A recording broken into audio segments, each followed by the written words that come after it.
दोस्तों, Vikram study classes में आप सभी का स्वागत है।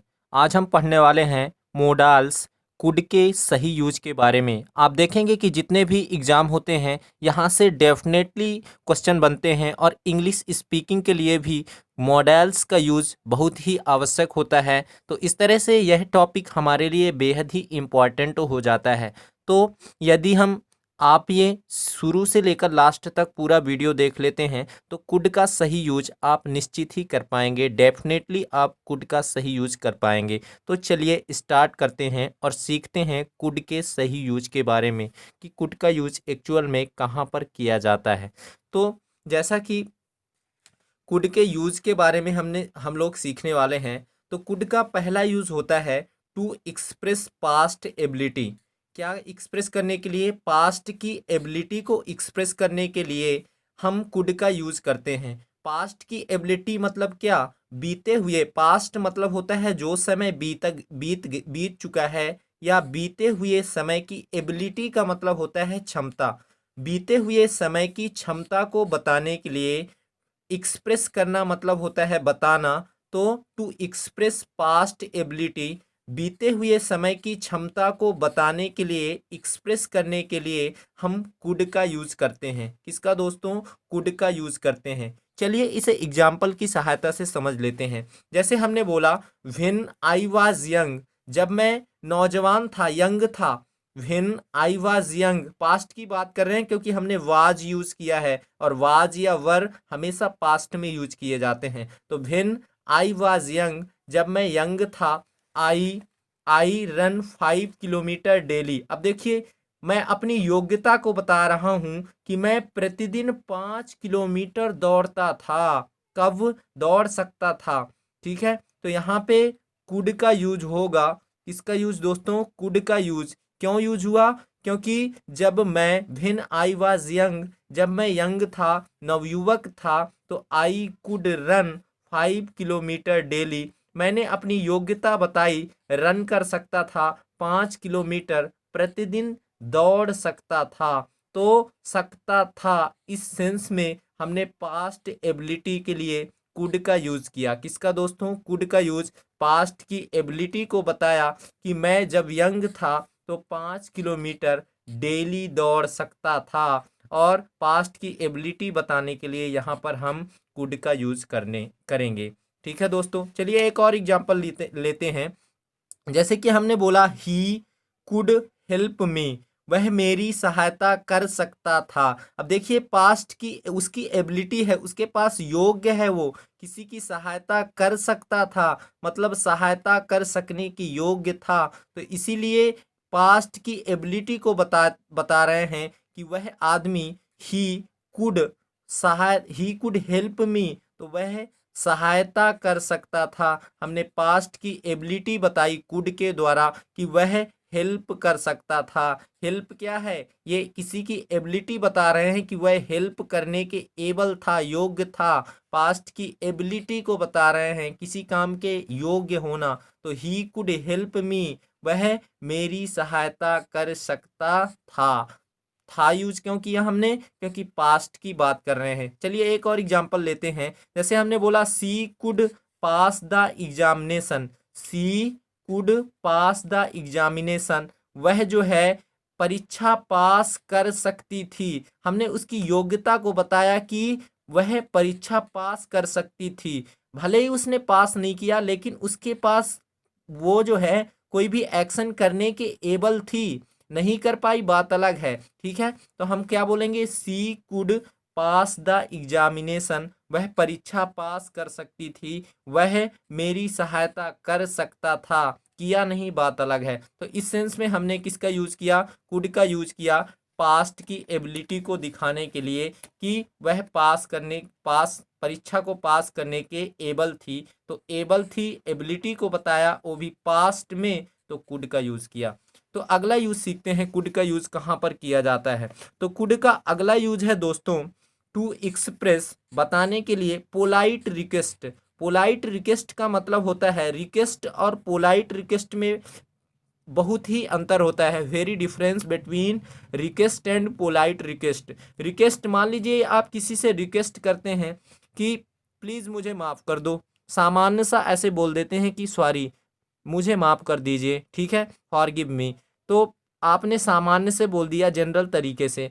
और मान लीजिए आपको पोलाइट रिक्वेस्ट करना है, तो कभी कभी आप किसी से इतना रिक्वेस्ट करने लगते हैं कि उनके पैर ही पकड़ लेते हैं कि मुझे माफ़ कर दीजिए, ठीक है, तो वो कहलाता है पोलाइट रिक्वेस्ट। ठीक है, तो पोलाइट रिक्वेस्ट का मतलब होता है किसी से विनम्र अनुरोध करना, किसी से विनम्र निवेदन करना, ठीक है, तो वो कहलाता है पोलाइट रिक्वेस्ट। अब पोलाइट रिक्वेस्ट में कुड का यूज कैसे करेंगे दोस्तों? जैसे कि हमने बोला could you please come to my home, could you please come to my home. हम किसी से रिक्वेस्ट कर रहे हैं कि क्या आप मेरे घर, टू माई होम मतलब मेरे घर आ सकते हैं, क्या कृपया आप मेरे घर आ सकते हैं। तो इसीलिए हमने बोला could you please come to my home. यहाँ पे हमने प्लीज वर्ड का यूज किया, ठीक है। और कुड का यूज यहाँ पे क्यों किए? क्योंकि हम पोलाइट रिक्वेस्ट कर रहे हैं किसी से कि क्या आप मेरे घर आ सकते हैं, could you please come to my home. और टू प्रेपोजिशन का यूज हमने क्यों किया? अगर आपको ये सीखना है तो आप मेरे प्रेपोजिशन का वीडियो देखिए, वहाँ हमने अच्छे से समझाया है। और फिर से कोई अगला एग्जाम्पल लेते हैं, जैसे कि हमने बोला could you please lend me 100 rupees, could you please lend me 100 rupees. Lend का मतलब होता है दोस्तों उधार देना। क्या? उधार देने को बोलते हैं, उधार देने को बोला जाता है लेंड। लेंड मतलब होता है उधार देना। अब हम किसी से रिक्वेस्ट ही तो कर रहे हैं कि क्या आप हमें 100 रुपये उधार दे सकते हैं, कुड यू आप प्लीज लेंड मी 100 रुपीज़। तो यहाँ पे रिक्वेस्ट कर रहे हैं, और कैसा रिक्वेस्ट? पोलाइट रिक्वेस्ट कर रहे हैं, विनम्र निवेदन कर रहे हैं, क्योंकि हमें उस पैसे की बहुत ही जरूरी आवश्यकता है। तो हमने बोला could you please lend me 100 rupees. ठीक है दोस्तों, तो यहाँ पर हमने पोलाइट रिक्वेस्ट के लिए कुड का यूज किया है। चलिए कुड का और अगला यूज सीखते हैं। कुड का अगला यूज है दोस्तों टू एक्सप्रेस कंडीशन। किसी भी कंडीशन के बारे में बताने के लिए, शर्त को व्यक्त करने के लिए हम कुड का यूज कर सकते हैं। टू एक्सप्रेस, एक्सप्रेस करने के लिए, कंडीशंस को, कंडीशंस के बारे में बताने के लिए, कंडीशंस को एक्सप्रेस करने के लिए भी टू का यूज किया जाता है, शर्त की अभिव्यक्ति के लिए। ठीक है, कैसे? जैसे कि हमने किसी से बोला कि यदि मैं, मैंने हमने इमेजिन किया, शर्त था कि यदि मैं ऐसा होता तो ऐसा हो जाता, यदि मैं ऐसा होता तो ऐसा हो जाता। हमने कंडीशन रखा कि मेरे यदि ऐसा होता तो ऐसा होता। तो इसके सेंस में हमें कुड का यूज करना है। ठीक है, if I were a bird, यदि मैं एक पक्षी होता। इफ कंडीशन के लिए हमने यहाँ पे इफ का यूज किया। If I were a bird, past की बात कर रहे हैं कि यदि मैं पक्षी होता तो क्या होता? I could fly, I could fly, क्योंकि हमने कंडीशंस की बात की है कि यदि मैं ऐसा होता तो ऐसा होता। तो if I were a bird, यदि मैं एक पक्षी होता, I could fly in the sky, तो मैं आकाश में उड़ सकता था, उड़ पाता। यदि मैं एक पक्षी होता तो आकाश में उड़ पाता। तो इसीलिए हमने यहाँ पे कंडीशंस, शर्त को पूरा करने के लिए कुड का यूज किया है। तो टू एक्सप्रेस कंडीशन, कंडीशन को एक्सप्रेस करने के लिए यहाँ पर कुड का यूज किया गया। If I were a bird I could fly in the sky, यदि मैं एक पक्षी होता तो आकाश में उड़ पाता, इन द स्काई, फ्लाई। ठीक है, चलिए एक और एग्जांपल लेते हैं और इसे समझते हैं। अब हमने बोला कि if he were a prime minister, यदि वह एक प्राइम मिनिस्टर होता, प्रधानमंत्री होता, he could by an aeroplane, तो वह परचेज कर पाता, बाई कर पाता, खरीद पाता, क्या? एक एरोप्लेन। ठीक है, यदि वह ऐसा होता तो ऐसा कर पाता। तो यहाँ पर हमने कुड का यूज इसी सेंस में किया है। If he were a prime minister, यदि वह एक प्राइम मिनिस्टर होता तो वह he could by an aeroplane, वह एक एरोप्लेन खरीद पाता। ठीक है, तो इस सेंस में कंडीशंस के लिए हमने कुड का यूज किया। चलिए अब सीखते हैं कि कुड के साथ हैव अगर लगा दिया जाए तो कुड हैव का यूज कहाँ पे करते हैं? तो कुड का ही यूज है, अगला यूज है to express possibility in the past. Possibility बताने के लिए, संभावना बताने के लिए, बीते हुए समय की, पास्ट की संभावना बताने के लिए, पॉसिबिलिटी को बताने के लिए भी हम कुड का यूज कर सकते हैं। लेकिन इस सेंस में कुड का यूज सकता था, इसके सेंस में किया जाता है। सेंस का मतलब होता है अर्थ। जब भी हमें सेंटेंस में सकता था ये अर्थ दिखाई पड़े, कहीं पर भी सकता था दिखाई पड़े या सकते थे दिखाई पड़े, तो इस सेंस में हमें किसका यूज करना है दोस्तों?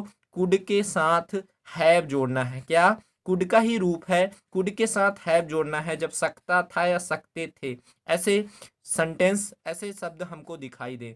तो इसके लिए बनाना कैसे है? फॉर्मेशन। सबसे पहले सब्जेक्ट को रखेंगे और सब्जेक्ट के तुरंत बाद हमें कुड हैव यूज करना है। क्या दोस्तों? Could have. और कुड हैव के तुरंत बाद हमेशा वर्ब का थर्ड फॉर्म यूज करना है, फर्स्ट फॉर्म बिल्कुल भी नहीं। कौन सा फॉर्म? Third form. और उसके बाद ऑब्जेक्ट। तो चलिए मान लीजिए कोई एग्जाम्पल लेते हैं।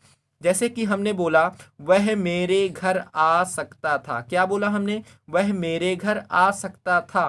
तो क्या बोलेंगे? देखिए हमने जैसे ही देखा सेंटेंस में कोई काम कर सकता था, और इसके लिए क्या करेंगे? सबसे पहले सब्जेक्ट और सब्जेक्ट के बाद कुड है वह, तो बोलेंगे ही, और ही के साथ क्या आएगा?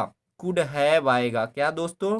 कुड हैव का यूज करेंगे किस फॉर्म में? सकता था इस सेंस में। तो ही कुड हैव, वर्ब आएगा कुड हैव के तुरंत बाद, वर्ब है आना, आने को बोलते हैं कम। कहाँ आ सकता था? मेरे घर, टू माई होम। क्या दोस्तों? To my home. तो he could have come to my home, सकता था इस सेंस में हमने यहाँ पे कुड हैव का यूज किया। चलिए एक और एग्जांपल लेते हैं। जैसे तुम इस काम को अकेले कर सकते थे। हमने बोला कि किसी भी व्यक्ति को बोला कि तुम इस काम को अकेले कर सकते थे, हमने बोला सकता था या सकते थे। इस सेंस में सब्जेक्ट के तुरंत बाद क्या यूज करेंगे? Could have. तो तुम, तो बोलेंगे यू कुड हैव। सकता, सकते थे के अर्थ में यूज हुआ, सेंस में यूज हुआ कुड हैव, तो यू कुड हैव। और कुड हैव के तुरंत बाद वर्ब का थर्ड फॉर्म। क्या? वर्ब का थर्ड फॉर्म। यहाँ पर भी कम, केम, कम थर्ड फॉर्म ही यूज किए थे। तो कुड हैव के तुरंत बाद वर्ब का थर्ड फॉर्म। वर्ब क्या है? वर्ब है करना। सकता था या सकते थे के जस्ट पहले होता है वर्ब। जैसे यहाँ पे सकता था, इसी के जस्ट पहले था वर्ब आना। ठीक है, तो करना वर्ब है, तो कुड हैव के तुरंत बाद डू को बोलते हैं कर, डू मतलब करना, और उसी का थर्ड फॉर्म होता है डन, डू डिड डन। और क्या कर सकते थे? कोई काम कर सकते थे, इस काम को, तो इसीलिए बोलेंगे द वर्क, क्योंकि स्पेशली हम किसी वर्क की बात कर रहे हैं। तो द वर्क का मतलब होता है इस वर्क को हम डेफिनेट बना रहे हैं, निश्चित बना रहे हैं, यही काम, इसी काम को। ठीक है, तो द वर्क। और अकेले, अकेले को बोलते हैं एलोन। ठीक है दोस्तों, तो हमने क्या बोला? यू कर सकते थे के अर्थ में कुड हैव, फिर करने को बोलेंगे उसी का थर्ड फॉर्म डन, फिर क्या? The work alone. तो you could have done the work alone, इसीलिए हमने यहाँ पे कुड हैव का यूज किया सकते थे के सेंस में। तो इस तरह से हमने जाना कि कुड और उसके साथ कुड हैव का यूज़ कहाँ पर किया जाता है। आशा है दोस्तों कि आप सब कुछ अच्छे से समझ गए होंगे और कुड हैव का सही से यूज कर पाएंगे। तो यदि आपको मेरा कंटेंट पसंद आए तो प्लीज़ मेरे चैनल को लाइक और सब्सक्राइब ज़रूर करना, और कमेंट बॉक्स पर हमें कमेंट करके बताएं कि आपको हमारा वीडियो कैसा लगा। तो मिलते हैं अपने नेक्स्ट वीडियो में, तब तक के लिए जय हिंद, वंदे मातरम।